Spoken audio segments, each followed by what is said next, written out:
Hello, everybody. Good afternoon, good evening, and good night. Welcome to the Cinefied Podcast, episode one. Ayo. For Cinefied.com, I am your host, Trevor Leavell.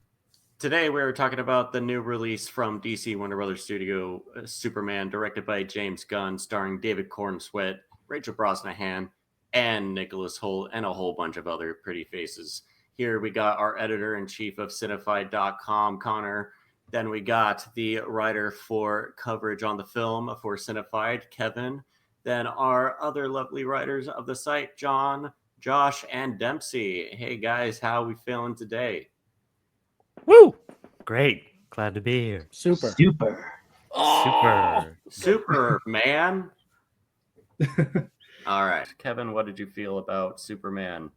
Yeah, I really, really like Superman. I don't love it, but I really like it. I gave it a full recommendation on Cinefied, or full popcorn, if you will, and it's just one of those films that you see the heart, you see the soul, you see what it was trying to do and what it achieved. You feel like there's still some missed potential in its execution, but overall, it still hits that nice sweet spot you would want a Superman to hit. All right, and we're going to our editor-in-chief, Connor. Connor, what are your feelings? I had a great time with the film. I think that it's very bright, colorful. It's full of hope. I think that it's a lot more lighthearted than our previous interpretation of Superman that Zack Snyder brought to the table. And as someone that's not super informed with Superman as a whole, I really enjoyed myself. Josh? I love this too. I saw it twice. I saw it on Tuesday in RPX and today in 3D. The 3D didn't really do anything for the movie, but I loved how weird this was. I was pleasantly surprised by how it kind of dropped you in and didn't hold your hand and got interdimensional and kaiju and just weird creatures and weird things all over. Very much a James Gunn movie. The humor worked for me, and like everybody else said, the heart, the hope, and it was political. I thought this movie was super political, which I appreciated. I had a lot of fun. John? All right. Well, I also liked it. I did not love it. This movie was the most James Gunn movie, like through and through, and that will turn off some people. That will really inspire other people. I think a lot of people will love this movie. I think some people will not be so crazy about it because this movie does throw a lot at you, and it sets up without setting up too much. Like it doesn't seem like a bouncing step towards another set of films. It feels more insular, but there's a lot already packed inside of it, so it was a lot to unpack. But overall, I did enjoy myself. Dempsey, how you feeling?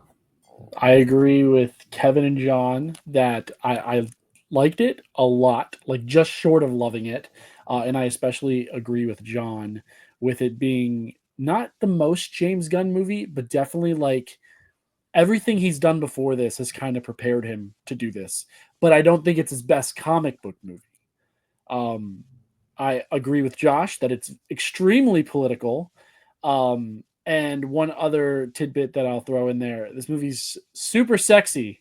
Okay, and I mean that not just talking about the actors, but the way each of the different sections are. You see what I did there? Sexy, haha.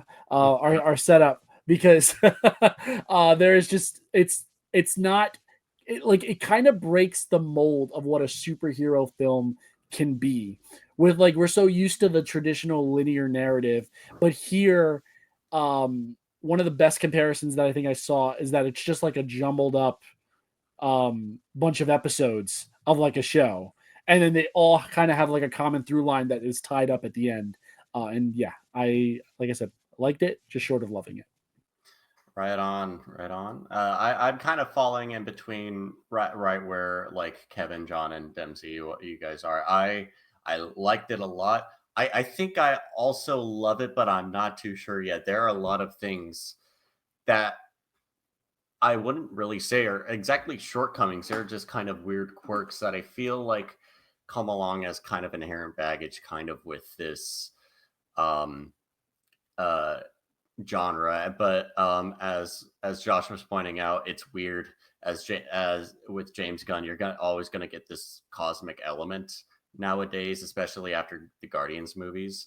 And John, you felt like this was more James Gunn than his Suicide Squad movie.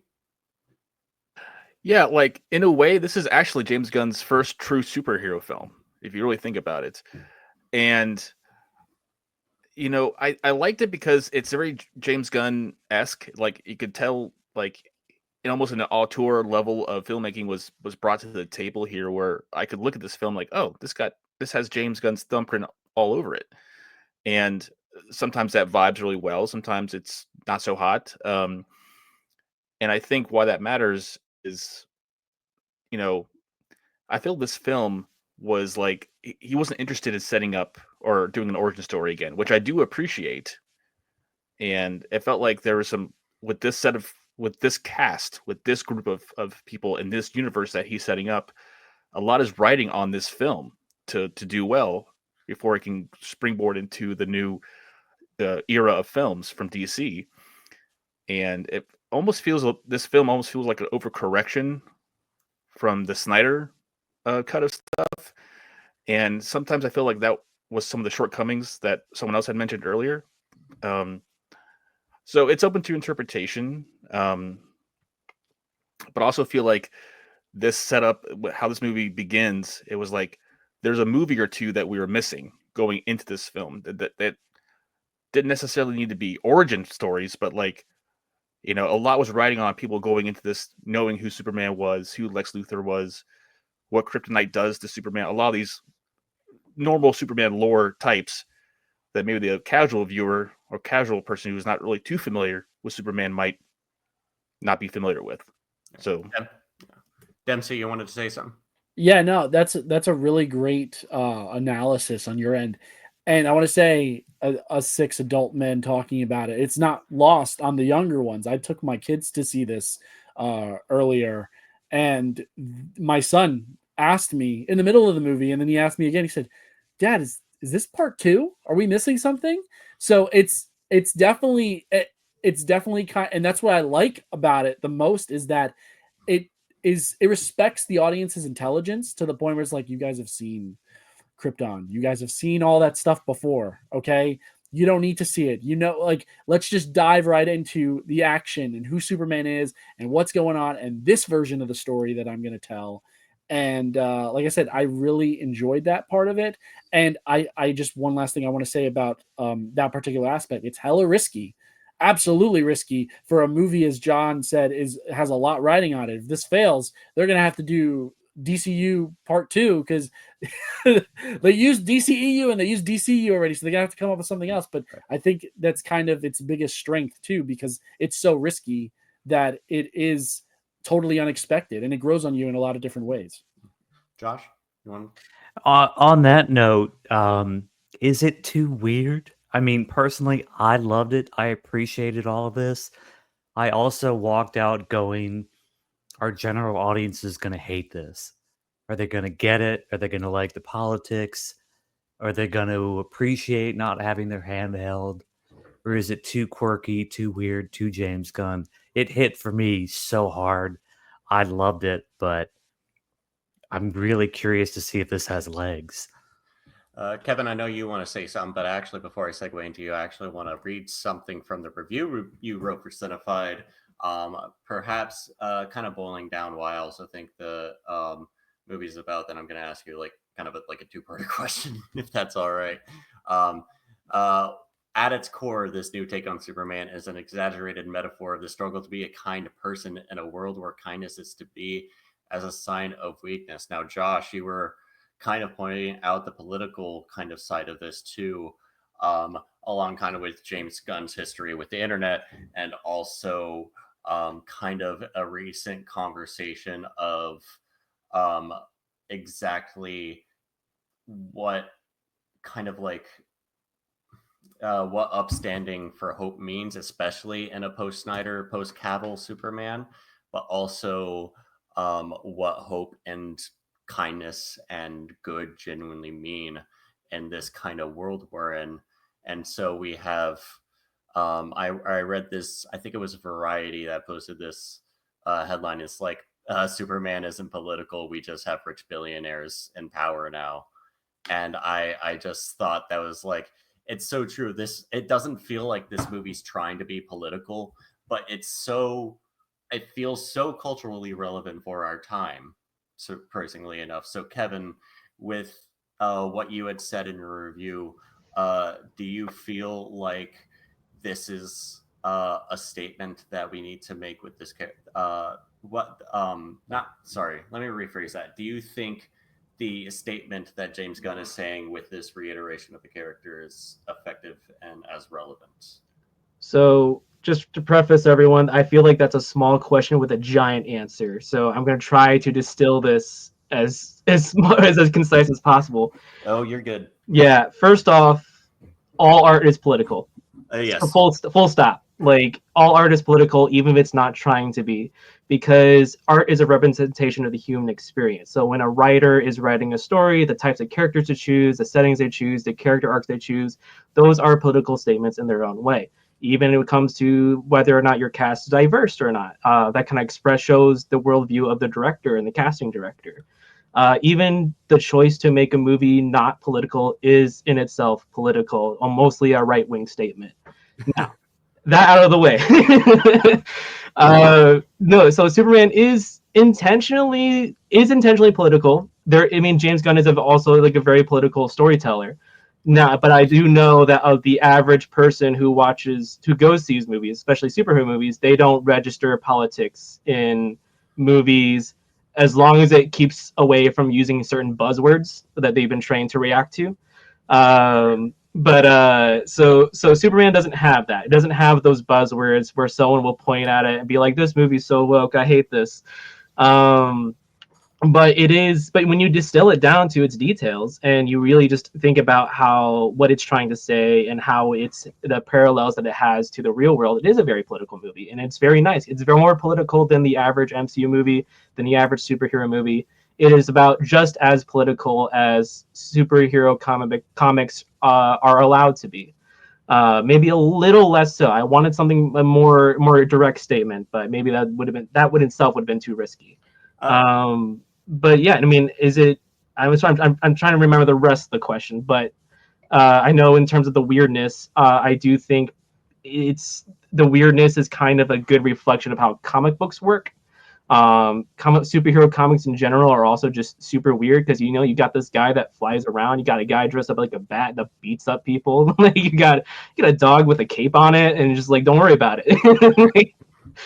And this movie kind of like embraces that. And then something I was talking about with a friend of mine is that we were talking about like, is it okay for superhero movies to be weird? It's okay to have a smaller audience, and I think so, because it's like comic books had a very niche audience for the longest time.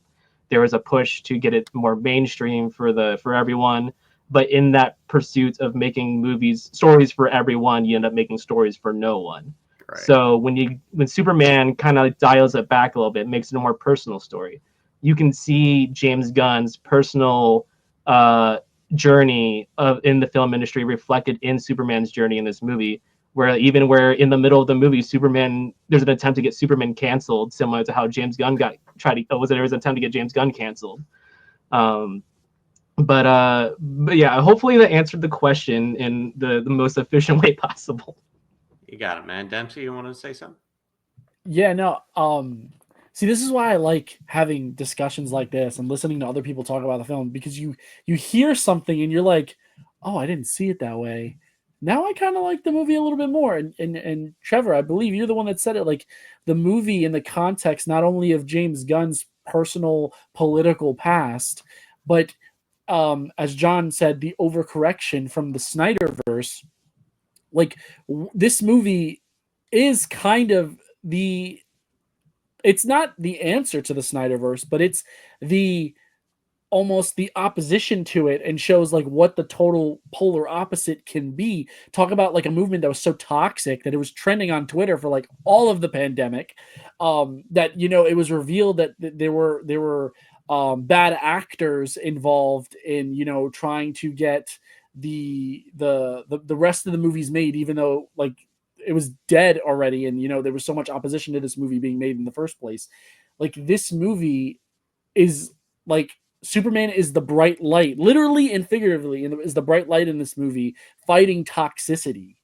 And in context of like everything that Superman has been since 2013, it's such a breath of fresh air. I didn't think about the film like that, like I said, and just thinking about it in that context, I kind of appreciate this film just a little bit more.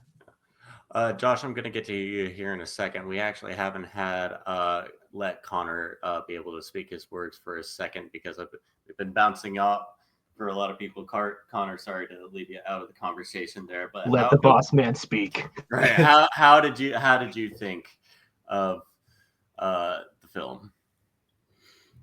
Well, I definitely I feel like when I was watching it, there was this kind of word that kept going into my head, is that it felt very like almost like rage bait to make me like just like feel like just so bad for Superman, and just so like just every situation that Clark Kent and Superman gets in, you just can't help but feel bad for him, because it's not his fault that he's being pushed into this hatred from the world around him. Because it's I mean, unfortunately, it's the world we live in, that's something people can be cherished, and then just one rumor can be sparked, and then everybody all of a sudden hates someone. And so I think that definitely struck a chord for me as far as like the messaging in the film. But I didn't go to this film like expecting it to be like politically charged or anything like that. I just wanted to see like a lighthearted, just it's always grand of scale with James Gunn. I feel like with his ever since basically he when he joined Marvel, he's just done a bunch of grand scale films, and I think that it's such a cool spectacle, and it's so cool to see Superman actually be a hero. And while there is destruction, which I've already seen people be like, it's like, well, there's a bunch of destruction of the city, he didn't cause it. So right. But yeah, I just had like it was a film that just made me smile, and I think that that's why I enjoyed my experience so much, is that it's good to go into a film, especially these days, and just like smile through it. So oh yeah. So we have the score coming into us by John Murphy, if I'm not mistaken, who brings a pretty interesting new life to kind of the superhero score, while also paying like there's a moment, of course, where it uses the very iconic Superman motif from the John Williams score in the Richard Donner 77 film. But I have a lot of thoughts about the score. I thought it was really cool, interesting. There was, I don't know if you all have played Metal Gear Solid, but when they were at the Fortress of Solitude, it had like moments where it felt like it was like stomping around in Shadow Moses and Metal Gear Solid 1. So I thought that was like cool shout outs in the score right there. But I wanted to hear what you guys thought. Connor? I mean, I really like the score. I mean, it's stuck with me since it ended. It's definitely a draw for me. It honestly has been a draw to go back and see it again. It's just that kind of like the scores. I mean, you obviously have beats of John Williams in there, but it's its own thing, and I think it's just very energetic, and it's very it just really just kept me excited through it. And I think that it's obviously no one's ever going to beat John Williams. I mean, John Williams' score is just terrific, but I really like this take on it. And I kind of knew from even like the trailer with the guitar riffs that I was going to enjoy the take on this score. John, you had something? Yeah, I had a few things regarding the score. I did like the score. but I've liked every Superman score. I like Man of Steel's score, obviously John Williams from the 70s, and I think it's really appropriate that that motif from John Williams' score was also here, because I think going forward, like anytime Superman kind of comes up, that score is kind of like grafted to like to the psyche of everything that surrounds Superman. Like that score is just part of it now. Like Batman's in Gotham City, well, Superman always has this score. I don't know what to tell you. That's just how it works, and it's just attached to the character now. It's become part of the lore, I feel, and I think that going back to this movie's actual score, though, it also kind of ties into the themes of the film a little bit regarding how I'm going to scoot a little bit back towards the politics for half a second here. How like the theme is, oh, be a good person. You know, we're flawed, but that's okay. That's part of the journey about being human. I'm Superman, but I'm also human in my consideration. And that's punk rock. And the punk rock feel and the don't give a shit. I'm going to do my best anyway. And, you know, I think that was very courageous. And the score tapped into that very well. Amazing. Josh, Yeah. also to say something about your earlier segment too, so I just didn't know. I forgot. I can tie it together. I can do it. Yeah, let's do it. Real quick, what Connor said about wanting to go back, I did appreciate the score the second time more. I paid attention to it. It was richer. To the punk rock point, ties in with something I wanted to say too. Being a Gunn fan, I felt like this was Gunn's least angry film. Which is, you know, coming off of, I'm thinking the last Guardians movie was really kind of a meta commentary on the shit that he went through. And I felt that this was so much more, despite everything that Clark and Superman went through, it was so optimistic. And to the punk rock theme, you know, when he says to Lois, maybe, you know, being hopeful is punk rock in of itself. I really appreciated that. The idea of being optimistic when all this stuff is flying at you, and still he saves a squirrel from a kaiju at one point. Mm-hmm. I mean, this guy is just goodness personified. So I really liked anytime somebody says punk rock, my antenna goes up. James Gunn has enough indie cred where, you know, he can say punk rock with authenticity, I feel like, and do it. But I love that they brought punk rock into a Superman movie and didn't make it feel hammy. I mean, that in of itself was awesome to me. Can I touch on that real quickly? Sorry. I think that also ties in greatly to like how big this film kind of appears with its spectacle and its silliness and its craziness, but also is also a very scaled down movie on theme. So, and how punk rock's kind of with its ethics is very scaled down. Just do good things. You know, sometimes you have to stick it to the man to do the right thing. And that for a big package of a film, it's got a really small, tight message, which I appreciate. Right. Like hope as an act of rebellion kind of thing, which is always kind of a message I like to see in movies. One more note I wanted to touch on, then we'll go into spoilery talk. How are we feeling like about our golden boy of the film, Mr. David Corn Sweat? It's kind of the entire casting decision this movie depended on. If you want to watch paint dry, watch Superman Returns. If you want to watch dark brooding, watch Man of Steel. But this, how are we feeling, folks?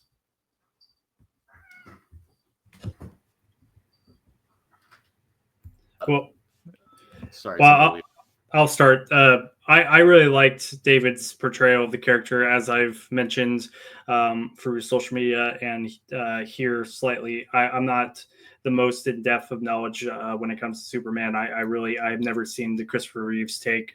I've only ever seen Brendan Roth's version, and I've only ever seen Henry Cavill's version. So those two portrayals, I disagree about Brandon's portrayal, but that's a whole other thing. But I just really liked how to pick with that one. I really like David's. He was very soft spoken in this. I like that he just seemed like you could tell that he was just just naturally kind of kind hearted, which I really liked, and it just seemed kind of like from the actor's portrayal, it seemed like he was just kind of like naturally that way. Like it didn't seem like he was just like phoning that in. And I mean, that all has to do with his encouragement to save humanity as he thinks. But I really liked it. I know we're talking about the actor, but I am curious as we discuss the actor, how he thought about the costume, because I liked it, but it also felt a little odd because it felt kind of like loose around his neck. I don't know. I thought the costume was just kind of pretty innocuous, in my opinion. Like, it's not as showy as the Cavill suit, but I think this suits him well. I first when it revealed the symbol, I was like, that's a weird S, but then I kind of vibed with it. Speaking of Christopher Reeve, also his son makes a small cameo in the film. Kevin, how you feeling about Mr. Cornsweat? Yeah, I actually really like David Cornsweat as Superman. He's probably, I mean, the same level as Christopher Reeves, where like I looked at that guy, I'm like, yep, that's Superman. Like I don't need any more convincing. Like it's just like the energy. It's not just there in like his stance, his performance, I think, but it's also in the eyes, the eye acting. At least you look into David Cornsweat's eyes, you can just swim in them. But you're like, yeah, I just feel really comfortable with. Eyes. Sorry. What's up? Those big, beautiful blue. Those big, beautiful blue eyes. No, you can just you just feel comforted with them. And then when he has this tough masculine look when he's out saving people, when he's angry and stuff like that. But he also has that calm, soothing look when he's happy. And then like a little bit of a spoiler thing, the Clark and Lois kiss. But there's a whoa. But there's towards the end of the movie, there's that kiss where David Cornsweat has this really goofy, derpy smile, and I just feel like that entirely captures Superman in that moment. Where like, Superman is kind of a dork, like in real life, like that character is super dorky, but like he's also the coolest guy to ever live, and you know what? That's punk rock. Yeah, Josh. Yeah, I like that he was a hick. I like that he said, "Gosh." I didn't even think about the damn suit because when he walked on screen, I went, "Yep, that's Superman." I was sold. Real quick, a couple things behind the scenes. There's a great YouTube video of Cornsweat and Brosnahan talking about their chemistry test and doing it's like a Vanity Fair thing or something like that, and they have such incredible chemistry in that, and I thought they had great chemistry in the movie. There's also a great Vanity Fair Cornsweat and Nicholas Hoult do a lie detector test, and one of the things that I love is Hoult tried out for Superman. Hoult read for Superman in this movie, and they asked him with a lie detector test on, were there any scenes where you felt like you could have done it better? And of course, he buzzed on that one. So, I love that there was kind of a real rivalry between these two actors. I think that added a little bit to the tension. They seemed to work great together. I thought Holt was awesome. But yeah, this Cornsweat is easily the best Superman for me since Christopher Reeves. And I grew up on those. John? Oh yeah, so like as far as the iconography of the superhero goes, he fills in the boots and the cape extremely well on looks alone. He's tall, he's lean, he's handsome. Like I was sold from that one promo photo where he was fitting the boot on his foot, with the fight in the background. But also what it really sold me was think about going back a little bit to where this Superman movie kind of starts is like we're already in, right? Where we don't have to worry about origin story. So and we're seeing, spoiler, we're seeing Superman kind of losing something. He's losing for once. And what that means is that shows some vulnerability, and that shows like a different depth that people who played Superman before probably didn't have to. They probably weren't challenged with before. And so I think having to balance Clark Kent's Superman and Superman at different zeniths of power, levels of power, I think Corn Sweat, he pulled it off. I really enjoyed watching him as Superman.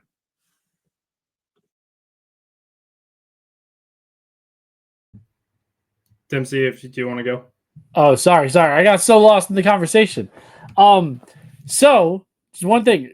Nicholas Hoult also auditioned for Batman. So like I feel like there's a lot of pent-up rage in this role of him just being like, you know what? They literally made me the villain. I'm gonna be the villain. And that's what I really liked about, like, honestly, he is my favorite Lex Luthor. Like, full stop. From Smallville, the original Superman, truly, I think all that background failure, for lack of a better word, really attributes to it. Going to David Corn Sweat, I loved him as Superman. The one thing I was going to say earlier about the score is I was not a fan of the score. And I know John says that the score is kind of married to the character, but I mean, like, to each their own. Like, na na na na na na na na na na na na is not, or married to the Hans Zimmer Batman, like, or like Friendly Neighborhood Spider-Man, not married to like any of the Spider-Man characters. I wanted something brand new from this, and what I didn't get with the score, which I feel like it maybe leans a little bit too heavy on at times, we get with Corn Sweat. And what I especially love from him is that, you guys can correct me if I'm wrong here, but to my knowledge, all the times that we've seen this actor before, he's been a douchebag and a bad character. In Pearl, he was the guy who hit it and quit it.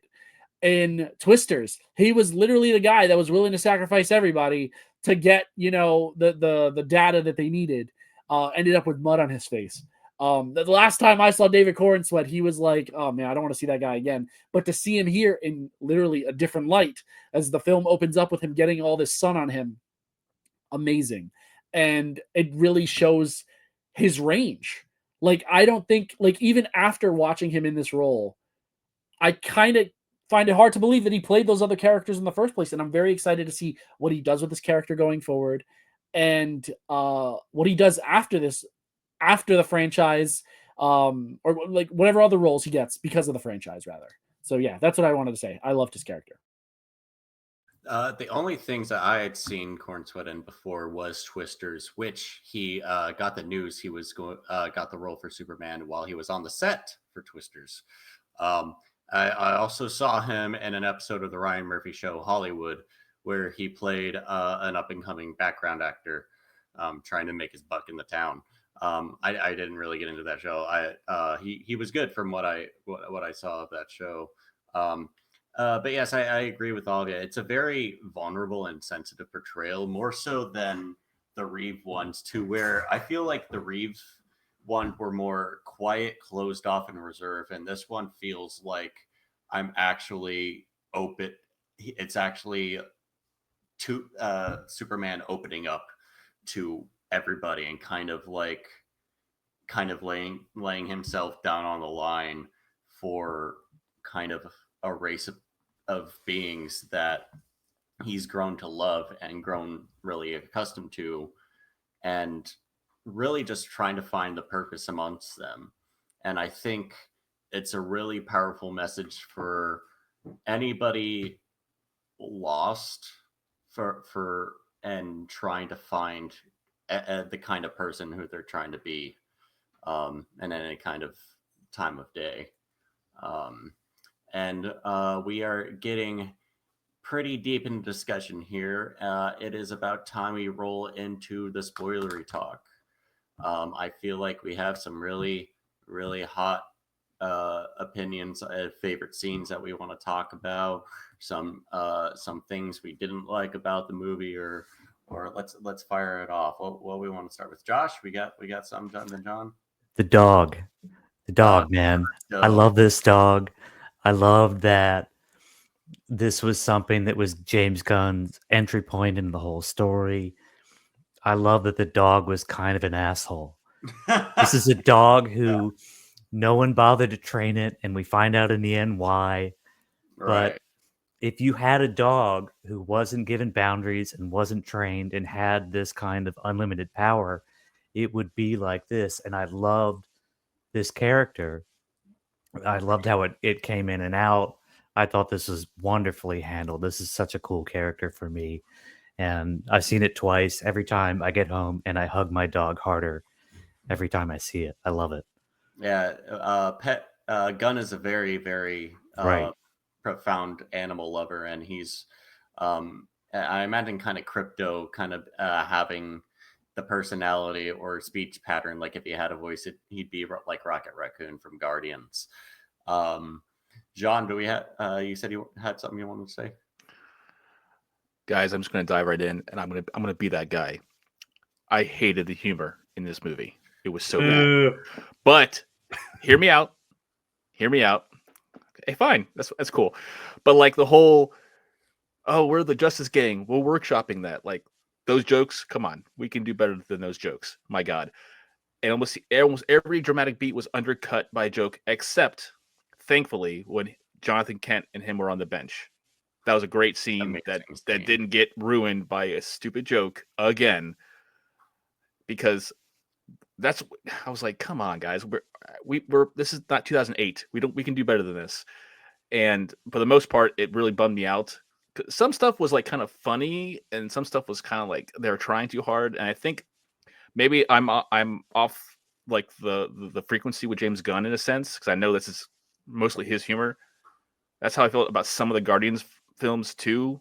So could just be a me thing, but when the few dramatic beats that were there were done really well when they weren't being smeared by humor. I can definitely see where you're coming from. I was more at odds with Suicide Squad's kind of humor, because that was more like cynical and juvenile, a bit too much for my taste. Even though I do like that movie a lot, that was the one caveat from that movie that did rub me the wrong way. Here, I didn't really have a problem with it, even though I didn't think it was all that funny of a movie. Personally, I didn't think it was unfunny with its humor attempts, but it's definitely something that James Gunn can't really help himself with. And I feel like there are definitely points where its pathos is kind of undercut with its humor. Specifically, one point at the end that kind of reminded me at the end of the Avengers, where the Hulk is throwing Loki around. I think it kind of undercuts a very intense and heated moment between Lex and Soups that I thought was leading up to something, but then I was like, oh, okay. But that being said, very, very on track for Gunn's kind of sense of humor, in my opinion. I said what I said. I'm not taking it back. You're so This valid. podcast is canceled. Already episode 1. Oh no. That Loki Thanos or that Off the Loki Hulk rails. scene was incredible. How dare you, sir? I apologize. I also really like that scene too. but I do get what you're talking about with the humor. I do think that the Justice Gang jokes definitely didn't land for me. But most of the jokes, like if they didn't land, they didn't make me go roll my eyes. They just kind of rolled off. So, and I was fine with that. Like, I will say the Justice Gang joke that did land was at the end there with where he's just like, you're in. So, yeah. But the humor was, I mean, it was there. I don't think it spoiled the film in any way for me. I enjoyed it overall, especially the humor involving crypto. So the Justice Gang, for those listening, is 3 kind of vigilante members who are Hawkgirl, Mr. Terrific, and Green Lantern Guy Gardner, played by Nathan Fillion, Hawkgirl played by Isabel Marced, and Mr. Terrific played by He stole a show, by the way. Edie Gathegi. There you go. Gathegi, yeah, played by Edie Gathegi. Thank you so much for the pointing that out. And we get another member later on, Metamorpho, played by Anthony Kerrigan, who comes in halfway once Lex Luthor is able to get a DOJ warrant on Superman, and he gets him inside the Pocket Universe, and he's able to like morph into this kryptonite thing. How do we specifically feel about that character exactly? Because I felt like he was maybe a bit underused, but I'm also a big Barry fan. So I'm also like, we needed to use Anthony Kerrigan more. I need more NoHo Hank. Connor, Josh. I will keep it short. I really enjoy just his presence. I think that at first I was a little bit worried about it because he's a very noticeable voice. He doesn't really change up his voice at all. But I think that's I really enjoyed that character, and not being familiar with that character whatsoever, I enjoyed what he's able to do. I do think that character is kind of pinpoint to one of my issues with the film, which doesn't come up too much, but I do think that baby was not the best CGI. It was very baby group, very baby group. Leave Joey alone. Justice for Joey. But I did like when they emerge from the portal and he just walks into the darkness. I did think that was the end of all we would get for that character, and he does reemerge. But I mean, I was honestly fine with that because I know he'll be back in Gunn's further films. But go ahead, Josh. What's your feelings?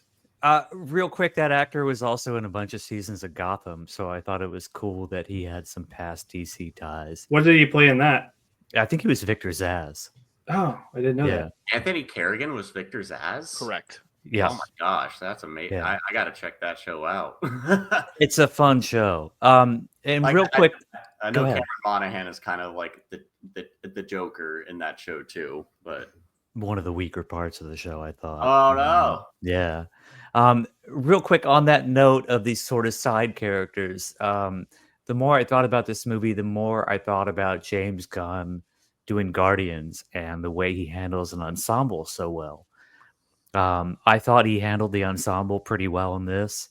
It didn't feel overstuffed to me, but I'm also thinking if this is the start of a universe, I hope we get to see payoff, and I trust Gunn to give us the payoff for all these different characters, because I'd love to follow these guys in other stories down the line.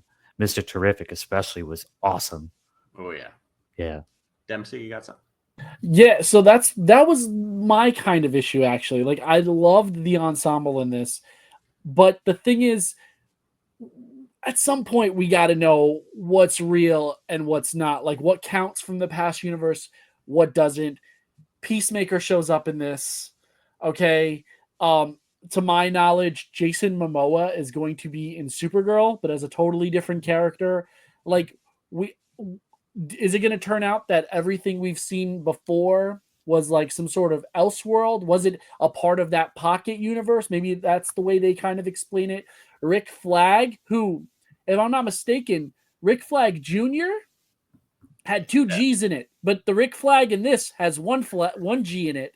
So that's the one thing that kept on bothering me. And then his brother, who's like his brother in freaking Guy Gardner, the act Nathan Fillion, they're gonna have they play so many different characters in this. That's like, I mean, it's hilarious, but also it's again like what's real and what's not. That's the like as much as I enjoyed watching all these characters, I'm just like, come on, man, we need that to be explained at least. Yeah, Josh, you got something?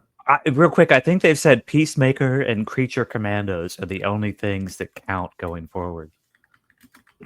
And also sort correct. of the Suicide Squad as well. It's kind of it's like a soft reboot. So basically, it's like they're going to cherry pick what is canon in the past as they develop, but it's kind of like just stick with it. It is kind of like how Star Wars started. You know, it just kind of drops you in the middle of a conflict, and then you just like, wow, I want to learn more about these characters. Oh, this Obi-Wan guy seems really cool. And then, but yeah, then eventually things will probably be jumping across the timeline, I'm sure, because we've established that metahumans are 300 years old in general in this universe. I imagine like we're gonna get stuff in the future, we're gonna get stuff in the past. just not like a direct narrative that we're used to with franchise movies. If I had any personal qualms myself with the movie, is that I feel even at 2 hours and 10 minutes, I feel like this movie needs some time to breathe.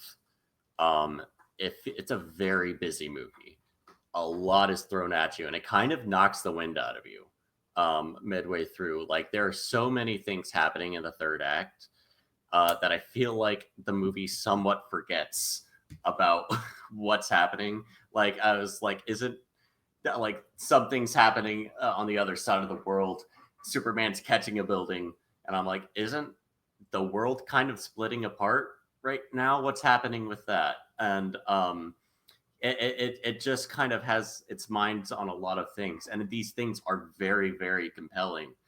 But do you think that do you guys think a 2.5, 2:10 runtime is apt enough to really tell the story? Did we need more? Did we need less? I had a very interesting problem with like the most recent Mission Impossible, that I thought that was maybe too long because I had, maybe too much fluff.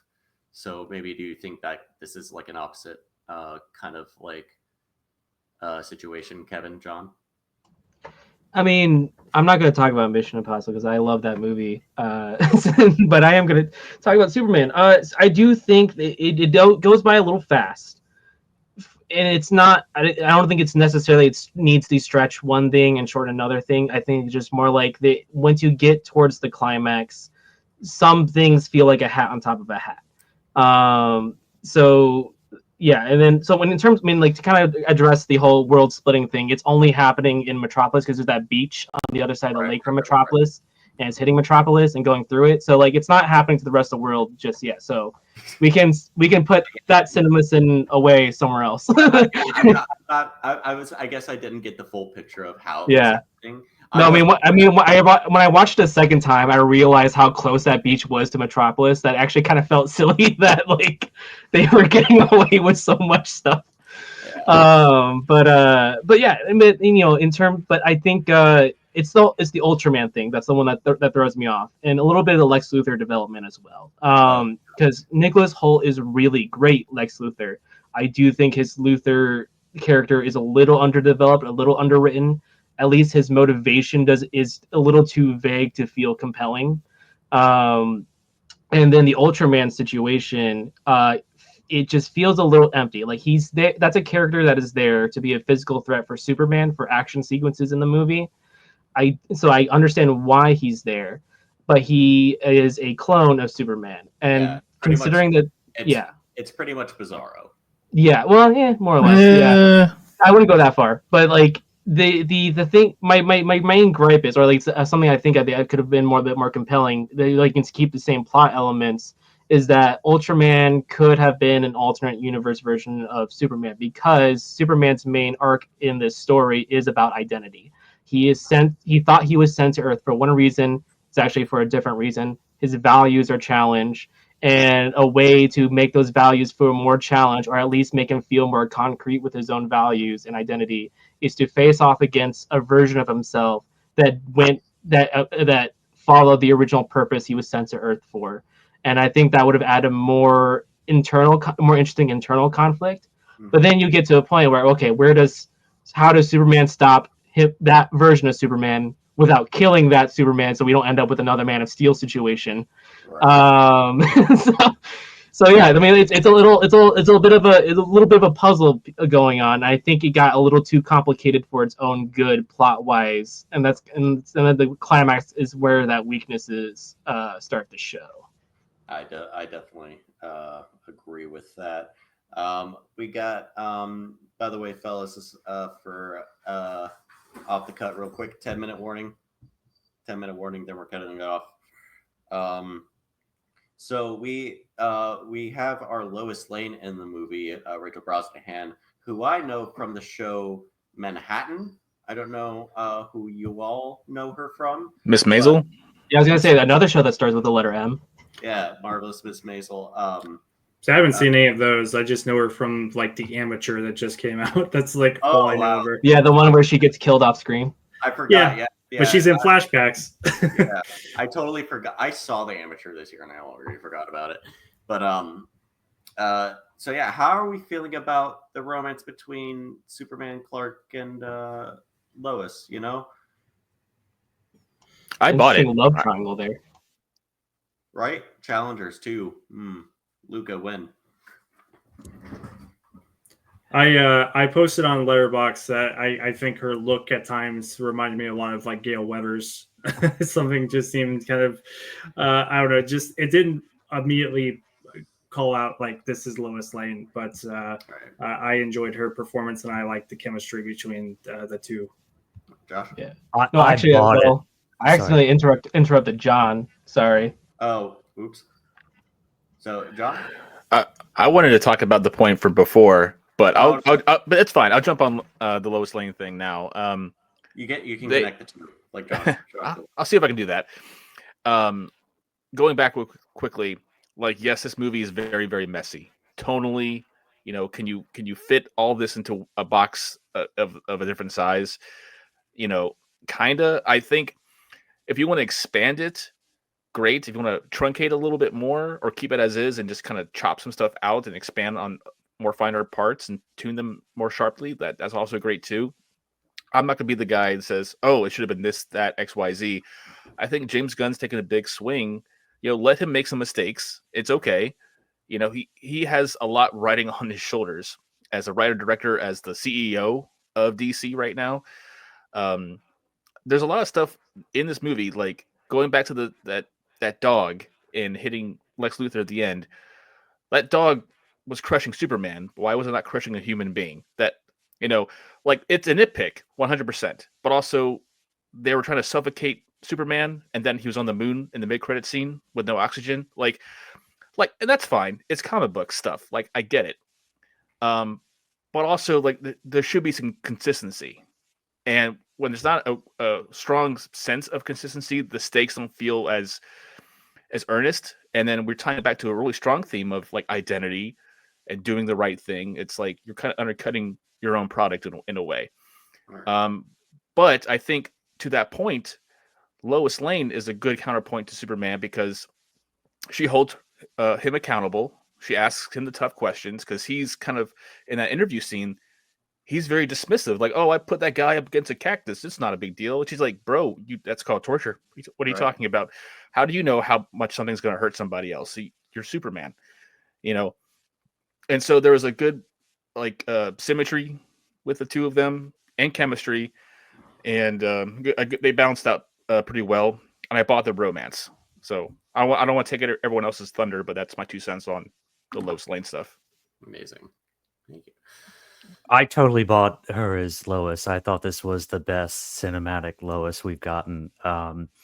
Marvelous Miss Maisel is an all-timer TV show for me. So it's already in the tank for Brosnahan.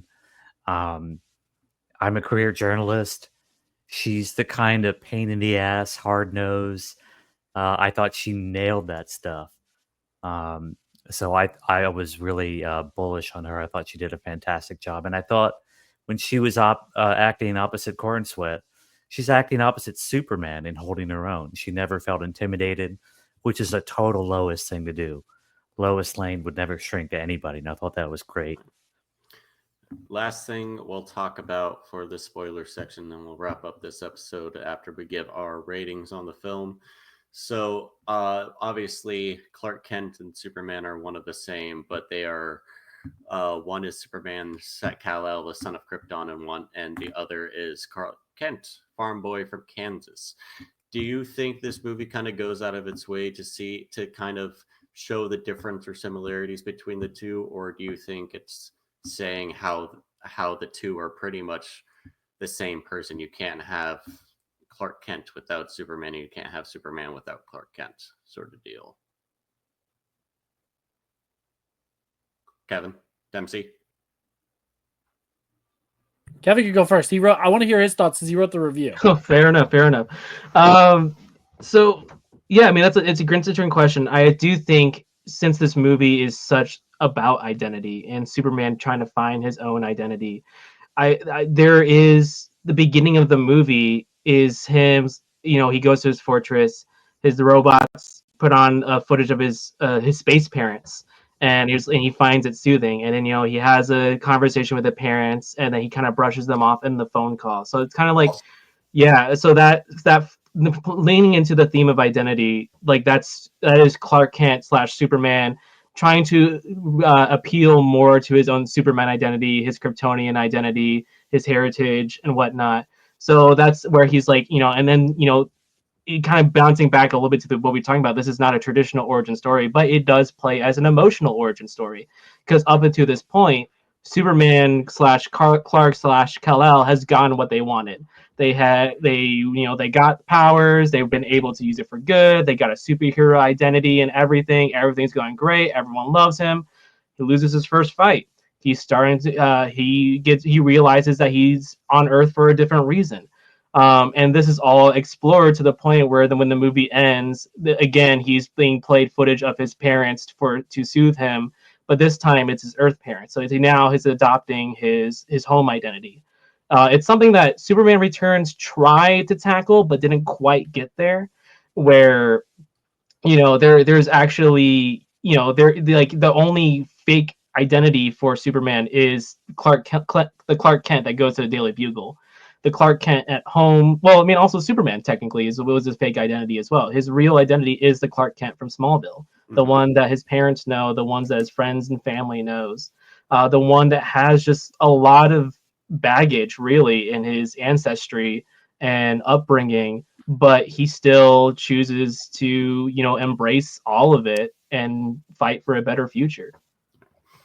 Speaking of the Kryptonians, we get a small cameo. Jor-El is Bradley Cooper,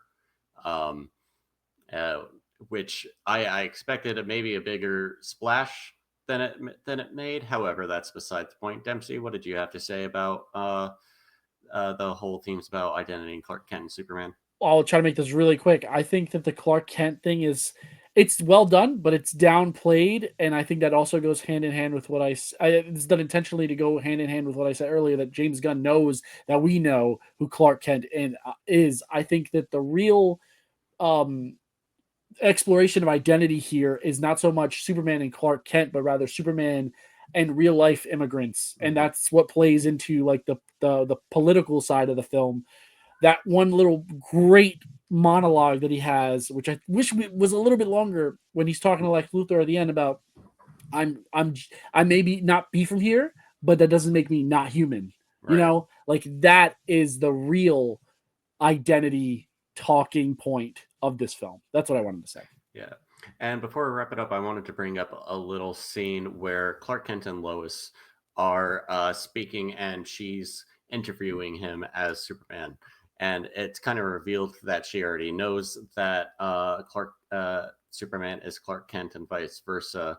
And so there's this interesting scene where we see him in Clark Kent clothes being interviewed as Superman. But that's really kind of the only handful we get is him in Clark Kent uniform, because we get one scene before him at the Daily Planet. Then in the rest of the movie, he's pretty much in the suit almost the entire movie, which I thought was pretty refreshing, and kind of went to kind of hammer in that emotion that I think that, how integral, that Clark Kent identity is to this being, to this man. Gentlemen, thank you so much for joining us in this discussion today. Let's go around and give our ratings. Connor, I'm so sorry. I feel like you're like Lindsey Buckingham and with the what's up with that SNL skits, and you not having to be able to talk that much. I'm so sorry we didn't get to you that much, man. That's all right. I didn't raise my hand a lot, so yeah. But we'll talk about Great reference, though. Yeah. yeah. But You're all fired. what would you give this rating? Out of the full bag, half bag, empty, or mistake, worth it, go for it. What do you think? So with the Cinefied ratings, I would give it a full popcorn. I think it's a must-see. I think it's a great start for James Gunn's universe. I do get that it is flawed, but I do think that it's really just a vibe.